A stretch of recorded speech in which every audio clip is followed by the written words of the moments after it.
Station पर train आकर रुकती है और एक दुबली पतली सी महिला ट्रेन में घुसती है और सीट की लालसा में इधर उधर घूमती रहती है। उसके बाद में जाकर एक सीट पर बैठ जाती है। सीट पर बैठने के बाद गाड़ी अपनी रफ्तार से धीरे धीरे चलती रहती है और उसके बाद में एक स्टेशन से दूसरे स्टेशन क्रॉस करके अपने गंतव्य की तरफ अग्रसर होती है। बीच में एक स्टेशन आता है और कई लोग सफ़र करते हैं, उसमें से एक पुरुष भी सफ़र करता है। वो भी सीट खोजते खोजते उसी बोगी में आ जाता है जिसमें वो महिला बैठी होती है और ढूंढते ढूंढते उसी डब्बे में उसी सीट के पास जाकर देखता है कि सीट खाली है और वो चुप मार के वहीं बैठ जाता है। जैसे ही वो बैठता है उसकी नज़र सामने वाली महिला पर पड़ती है और सामने वाली महिला को वो टोक कर बोलता है, तुम राधिका हो ना?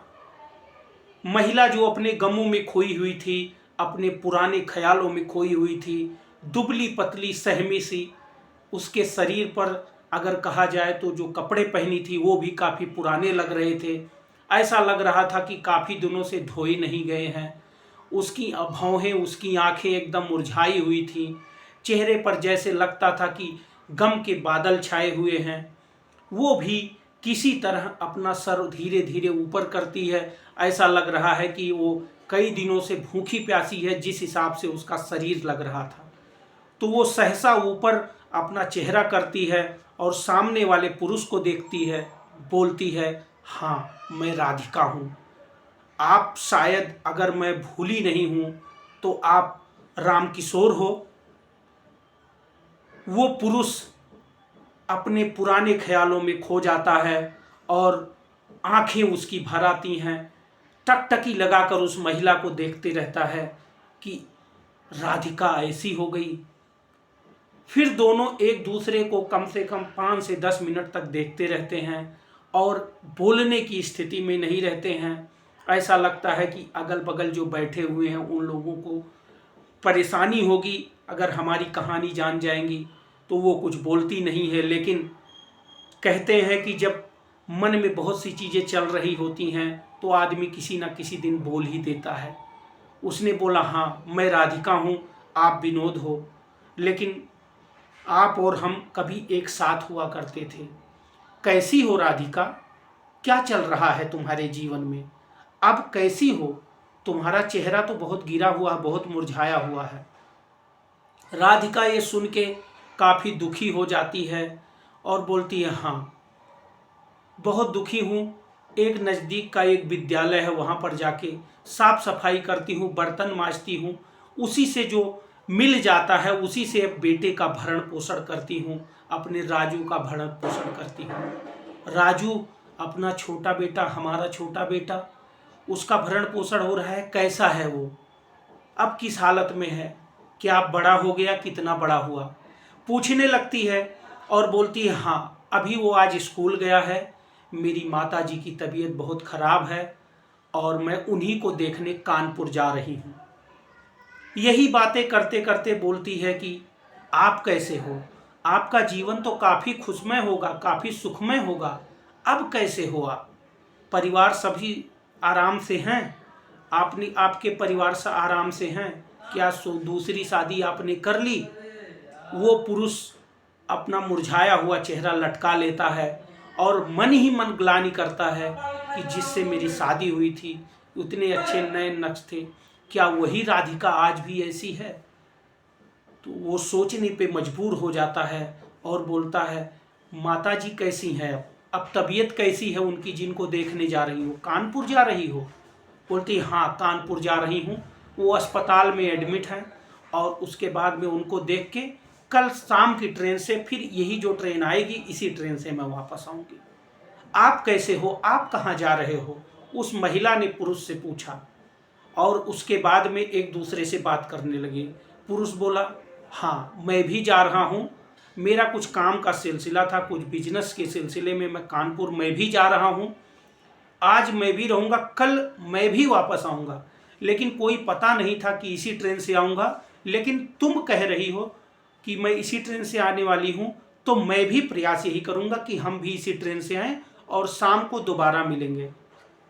इसी बात को लेकर कुछ बेचने वाले आते हैं, फल और फ्रूट बेचने के लिए आते हैं, तो पूछता है क्या खाओगी, भूख तो लगी होगी ना, सुबह ही निकली हो घर से, खाना कौन बनाया था। बोली खाना कुछ नहीं बनाई थी, सिर्फ सुबह का एक चाय पी के निकली हूँ और अभी भूख नहीं है। लेकिन पुरुष के मन में रहा नहीं गया, क्योंकि जिसके साथ 8 से 10 साल बिताए हों उसके बारे में कुछ तो जानकारी होती ही है। ये सोचने के बाद उस फल वाले को रोक लेता है पुरुष और बोलता है भाई साहब, संतरा, सेब और अंगूर दे दो, सब मिला के आधा आधा किलो दे दो। और हम कितना हुआ, तो वो 100 रुपये बोलता है। 100 रुपये हुई गई तीनों की। अब जब पैसे देने की बारी आती है तो महिला तुरंत हाथ रोक देती है, बोलती है नहीं, मैं पैसे, आपके पैसे का नहीं खा सकती। बोलता है क्यों, क्यों नहीं खा सकती हो। बोलती है कि हमारा तुम्हारा तलाक हो गया है और हम तुम अजनबी हैं, हमारे बच्चे आपके बच्चे अब नहीं रहे, अब हमारा तुम्हारा अलग अलग हो गया है, इसलिए मैं आपका दिया हुआ नहीं खा सकती। बोल क्यों नहीं खा सकती हो, आप खाना चाहिए, अगर नहीं खा सकते हो तो उसका कारण क्या है। तो उस महिला ने बताया कारण तो मैंने आपको बता दिया, और दूसरी चीज़ जैसा कि आप जानते हो मैं बहुत स्वाभिमानी प्रवृत्ति की हूँ और पहले भी यही मैं करती थी। शायद कुछ कारण थे कि आपके परिवार वाले हमको समझ नहीं पाए और हमने आपको नहीं समझ पाया, जिसकी वजह से हमारा आपका तलाक हो गया और मैं नहीं चाहती हूँ कि अब आपका दिया हुआ कुछ मैं खाऊं। तो उस पुरुष ने बोला ठीक है, अगर आप नहीं खाना चाहती हो हमारे पैसे का, तो एक काम करते हैं, 100 रुपये में 50-50 रुपये हम दोनों आपस में बांट के दे देते हैं और फिर खाते हैं। महिला ये बात सुनी तो उसकी आंख रुआंसे हो गए और उसके बाद में वो 50-50 रुपये दोनों लोग दे दिए और अंगूर, सेब और संतरा तीनों खाने लगे। खाते खाते समय बीतता गया। ट्रेन अपनी रफ्तार से लखनऊ, उन्नाव होते हुए आगे बढ़ रही थी। उसके बाद में ये दोनों आपस में, महिला और पुरुष, एक दूसरे को टकटकी लगा के, राधिका और राम किशोर दोनों को एक दूसरे को देख रहे थे। देखते देखते समय बीतता गया। फिर अचानक सहसा बोला, उस औरत ने बोला क्यों, आपने शादी कर ली, आप तो शादी कर लिए होंगे, आपकी माता जी बोल रही थी कि शादी करना है इस हमारे बच्चे का, क्योंकि ये तुम्हारे लायक नहीं है।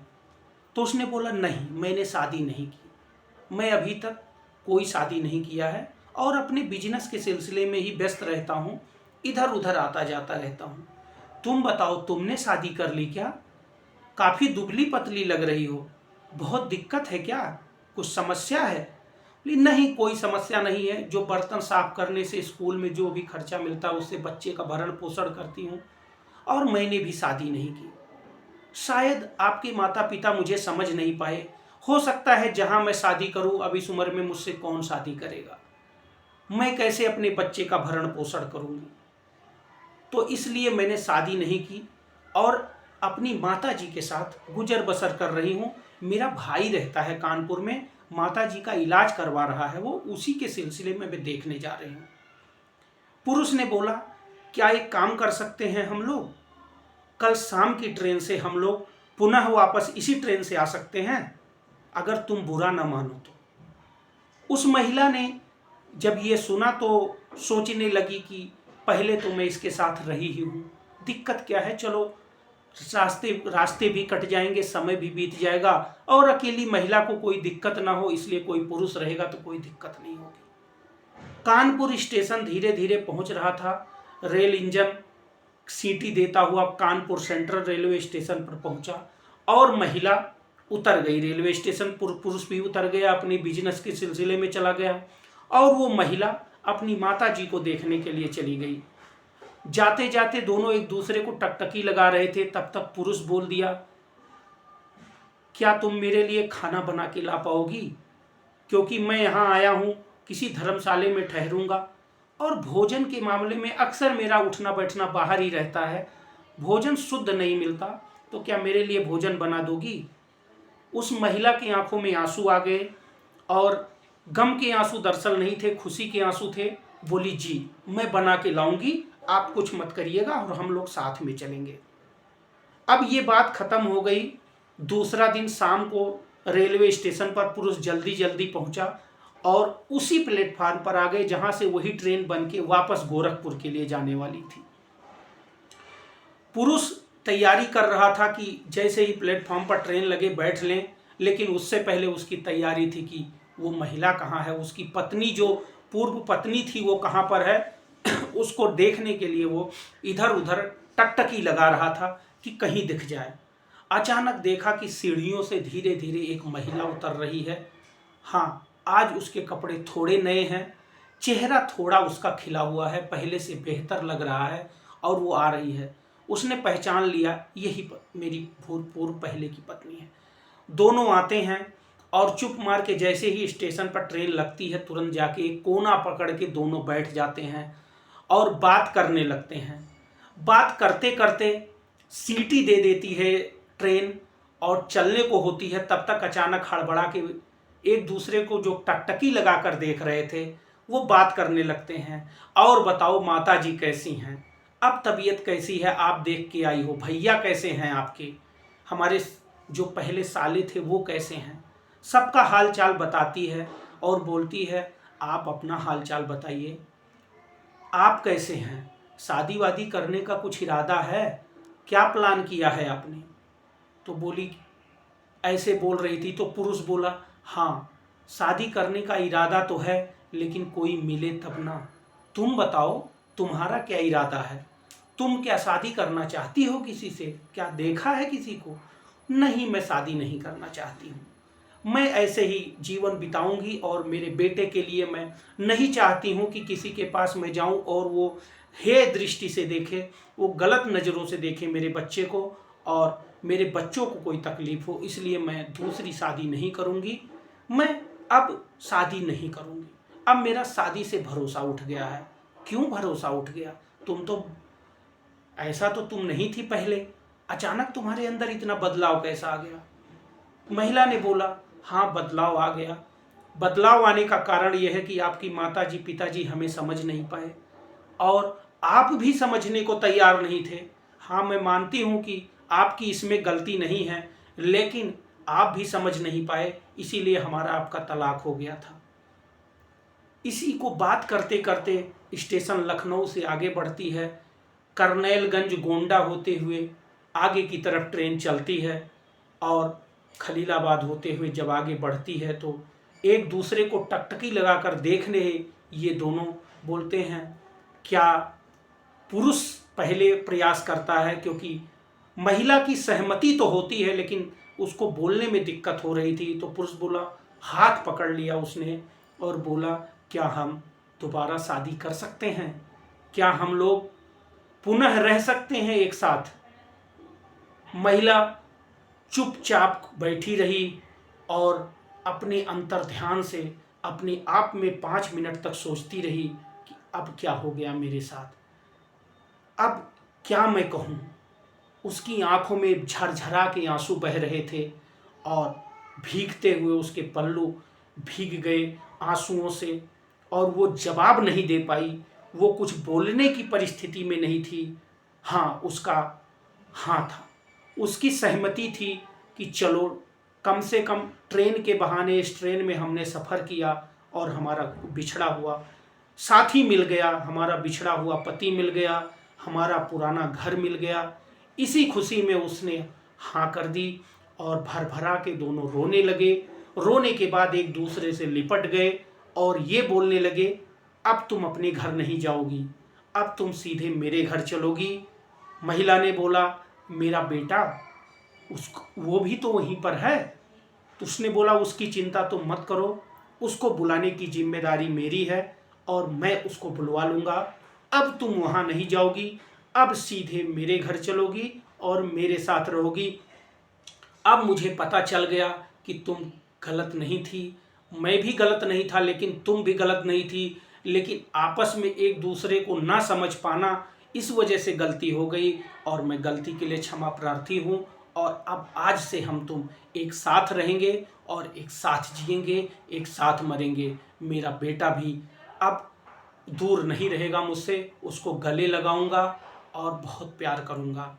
ये कहते हुए दोनों आपस में धीरे धीरे स्टेशन आ गया गोरखपुर और दोनों उतरकर अपने घर की तरफ चल दिए।